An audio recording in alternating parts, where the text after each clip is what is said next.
a infância, ela é algo projetado também, ou foi algo do acaso, e hoje ela é entendida como uma chave para depois, futuramente, o ser humano realizar o Tikkun, ou ela pode complicar ainda mais e a gente, passando por esse processo de infância, a gente está retardando o amadurecimento do espírito, da alma, no processo humano?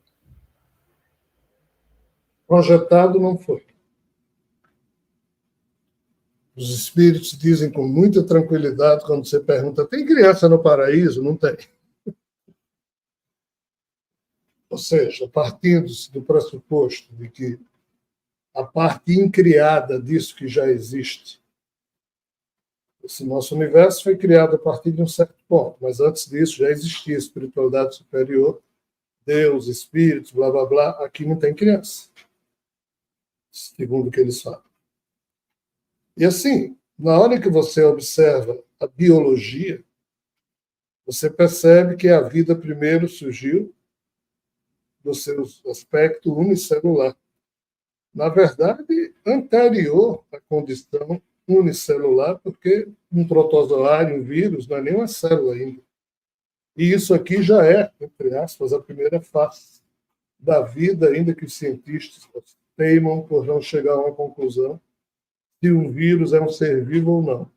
Enquanto eles discutem, os vírus ferram com todos nós e eles continuam discutindo. Claro que é um agente da vida. A dificuldade está em criar os termos científicos que todos eles concordam. Mas qual é o problema? A própria maneira como a vida se estabeleceu aqui na Terra, o que é que a ciência hoje sabe? A Terra tem 4,6 bilhões de anos. Há 3,8 bilhões de anos atrás, ou seja, 800 milhões de anos depois que a Terra se solidificou, 800 milhões de anos ela se solidificou e surgiu água. Em alguma poça d'água na Terra surgiu ou alguém colocou uma gota de um ácido chamado DNA, que já veio com o código da vida. Esta molécula mãe que apareceu há 3 bilhões e 800 milhões de anos atrás, isso é certeza científica. O que os cientistas não têm certeza é na explicação de como essa molécula surgiu. Se foi por geração espontânea, por panspermia balística dirigida, eu não vou nem explicar isso aí para não tomar muito tempo. Mas essa molécula surgiu há 3,8 bilhões de anos, essa molécula mãe, e isso ninguém tem dúvida em termos de ciência. Qual o problema? O que é que essa molécula fez durante 3 bilhões de anos para frente? Ela aprendeu a fazer só uma coisa. O quê? Tem uma molécula, esse código, aí ela copia o código, aí fica com 2 conjuntos de código, é que ela se separa, ou seja, de uma molécula surgem 2. Aí esta aqui copia o código, se separa, e assim, durante mais de 3 bilhões de anos após o surgimento dessa primeira molécula mãe. Mãe por quê? Porque ela é a mãe de todos os genomas de todos os corpos de seres vivos da natureza terrestre. É isso que a ciência diz. E prova. Tudo o que essa molécula fez durante 3 bilhões de anos foi replicar a si mesmo, numa espécie de partenogênese perpétua, sempre replicando a si mesmo. Em outras palavras, clonagem. A molécula mãe que surgiu na Terra sabia se clonar, que é a história das mitologias referente a esse universo vizinho. Aí, 3 bilhões de anos depois que essa molécula apareceu e encheu a Terra, principalmente a Terra não, o mar, com algas, houve evolução para a condição celular. Há cerca de 800 milhões de anos atrás, a Terra só tinha seres unicelulares, aí o planeta esfriou, congelou todo, descongelou uma parte, congelou novamente, quando descongelou, foi há cerca de 540 milhões de anos atrás, no chamado período Cambriano, quando, de repente, nos mares da Terra, apareceram seres pluricelulares. A questão é, como é que diabos essa molécula que passou 3 bilhões de anos só se clonando, de uma hora para outra se transformou em peixes e já com o sexo macho e fêmea definido? Cadê os fósseis de transição do mundo unicelular para o mundo multi ou pluricelular? Não existe. A ciência diz, tem aquilo ali, mas não tem nada. Segundo as fofocas, a experiência da molécula que não deu certo, tiveram que levar essa molécula para outros aquários, aí, ou seja, mundos com água, aí lá a coisa vingou e trouxeram de volta para cá uma forma pluricelular. E foi quando surgiu o quê? O desejo de fazer sexo para que, através do sexo, a vida conseguisse ir limpando o código doente que apareceu aqui na Terra há 3,8 bilhões de anos.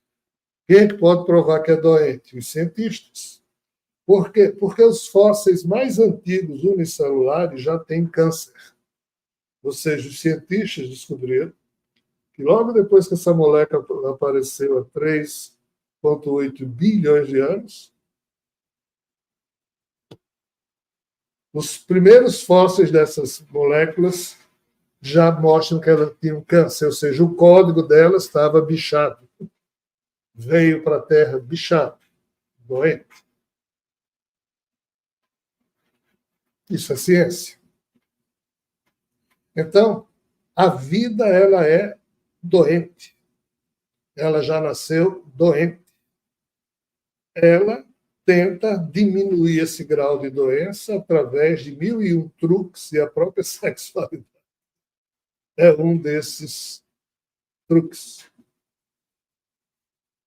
A infância, que Giancarlo pergunta, ela surgiu devido à sexualidade, que terminou implantando um tipo de reprodução que antes era não sexuada, ou seja, assexuada, e não produzia infância coisa alguma, era direto, clona, nasce igual. Essa necessidade da reprodução sexuada, ela tem duas componentes que também ninguém fala. Vocês sabem por que é que nunca uma molécula dessa, unicelular, se uniu à outra, passou 3 bilhões de anos só se clonando? Porque uma não confiava na outra. Vocês sabem o que é isso? Porque, segundo as mitologias, quando o corpo do Criador caiu, ele se fragmentou, esfacelou-se, nenhuma parte confiava mais na outra, devido à dor sentida. Olhem bem o tamanho da história. Então, de fato, não é fácil transitar da experiência da vida unicelular para pluricelular, porque na pluricelular você precisa agregar várias células no corpo, como é o caso da gente. Aqui são 100 trilhões de células. O corpo de qualquer ser humano é formado por 100 trilhões de células, mas isso é possível agora porque houve um mediador biológico que foi sendo construído desde que o sexo começou a ser praticado, obviamente, pelos seres biológicos. E por que é que também o sexo é importante nesse sentido, de diminuir a doença original? Aí entra a segunda componente. Quando você clona o corpo, a doença do corpo original vai total para o corpo clonado. Mas quando você faz uso da relação sexual, você usa duas células distintas que vão se unir, é diferente de uma só se reproduzir, clonar. Nessa união, existe a miscigenação dos códigos que diminui a probabilidade da doença ser repassada inteira. Ela só é repassada em parte ou num percentual menor do que na clonagem direta. Então, os espíritos dizem isso. Essas duas questões ocorreram, entre aspas, foram tidas e são tidas como as que definiram a importância de se criar reprodução sexual. Então, compreendo. A infância só surge com o sexo. Não é que foi sonhado ou pensado, Deus foi tão maravilhoso que criou a infância. Isso não existe. Existe no infantilismo ou na crença romântica de certos preceitos ou teses, e do movimento espírita é contra isso que eu estou falando, mas aí Kardec disse, o que for contra a ciência vai ter que ser engavetado, porque está errado. O espiritismo tem que praticar o escrutínio constante em cada época, de acordo com o que a ciência for dizendo, porque muito mais está por vir. Mas os espíritas fervorosos e ingênuos querem que tudo que foi dito lá seja 100% verdade, e nada mais fora disso existe no campo da verdade, o que é uma atitude imatura. Então, respondendo objetivamente, a infância é uma zona de risco terrível. A infância é produto exatamente dessa improvisação que surgiu com a força do desejo sexual. Para isso é necessário se criar um novo genótipo, ou seja, um novo gene chamado oxitocina, uma nova receita de produzir proteínas que gerem no organismo o desejo de acasalamento, desejo esse que seja superior à desconfiança que antes existia entre os seres. Você imagina um dinossauro morrendo de medo de outro dinossauro, porque um pode matar o outro, e enquanto a genética for assim, não há evolução. É preciso que surja uma força que equilibre isso aqui. Ninguém encontrou essa força. Ou encontrou. Vishnu terminou criando o desejo.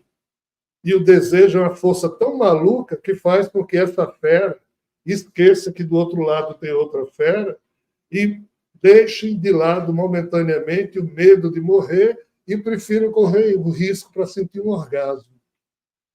Mas foi esse tipo de força que surgiu, que terminou criando isso que hoje a gente chama infância. É problemático. E mais ainda problemático se torna na hora em que você observa que, desde que surgiu a espécie Homo sapiens, as crianças são desrespeitadas, seja pela tal providência, que os crentes acreditam que existe, pela consciência cósmica, o que for.